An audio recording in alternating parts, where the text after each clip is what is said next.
Školske su proljetne praznike ovi mališani umjesto ispred TV ekrana ili u društvu osobnih računala proveli učeći osnove tenisa. Projekt Teniskog kluba Varaždin podržala je Varaždinska županija, pa je tako većina od 160 polaznika kampa po prvi puta uzela reket u ruke i usvojila prva teniska znanja. Posljednjeg dana kampa na terenu im se pridružio i varaždinski župan Zvonimir Sabati, koji im je uručio prigodna priznanja o uspješno završenom tečaju. Zahvaljujući, ja bih rekao, prije svega ekipi iz Teniskog kluba Varaždin, prije svega Tomislavu Tropu. Ja sam podržao taj projekat, isto kao i prije 4 godine, smatrajući da je to jedan od načina kako mi možemo popularizirati ukupni amaterski sport.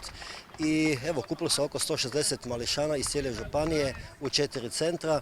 Županija je platila sve troškove te teniske škole i uvjeren sam da ćemo imati sad nekakvu tradiciju, odnosno kontinuitet održavanja teniske škole, ali ja bih rekao čak možda i u okviru kampa.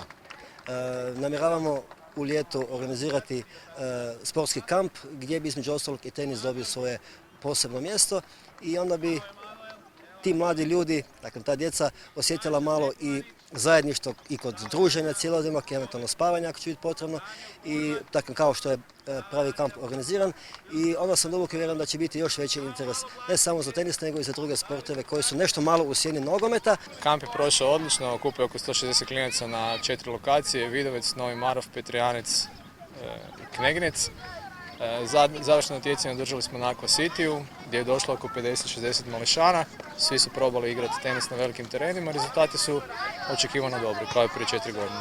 Tenis, sport koji je već oduševio brojne generacije, bio je i otkriće za mališane, od kojih će se i većina nastaviti baviti njime. Super smo se zabavljali i učili smo puno o tenisu i sve. Jesi li stekla možda neke nove prijatelje? Da, puno. Hoćeš nastaviti igrati tenis? Da. Je li teško igrati tenis zapravo? Ne, samo malo truda i sve se može. Bila je super. Kaj ste sve radili? Učili smo se nove pokrete, backhand i forehand i servirali smo, bilo mi je jako lijepo. Je li bilo i teško možda? Nekad da, nekad ne, ali sve se može. Kaj ste sve radili? Svašta, puno toga, štafete. Kakvi su bili treneri? Treneri, pa dobro, super. Jesu vas jako mučili da morate trčati? Nisu. Kaj ste sve radili? Forehand, backhand i servis i štafete. Je bilo teško? Ne. Budeš igrali dalje? Budem. S djecom koja su pokazala najveći interes i talent u klubu će se nastaviti raditi, a u planu je održavanje kampa u vrijeme ljetnih praznika, upravo s ciljem da se što veći broj djece zainteresira za bavljanje sportom.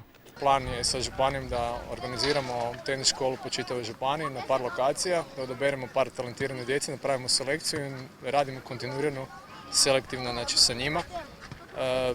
Klinicama će biti omogućeno na par lokacija u županiji da treniraju. Kroz kamp su naučili osnove, forehand, backhand, servis, a normalno kroz neki kontinuirani rad, treninzima 2-3 puta tjedno, će se nadam početi i natjecati. Ima li među ovim mališanima novih teniskih nada koje će možda jednog dana nastaviti niz uspješnih varaždinskih tenisača, pokazat će vrijeme, no svaki trud i bavljanje sportom, posebice kod djece, zaslužuje pohvalu.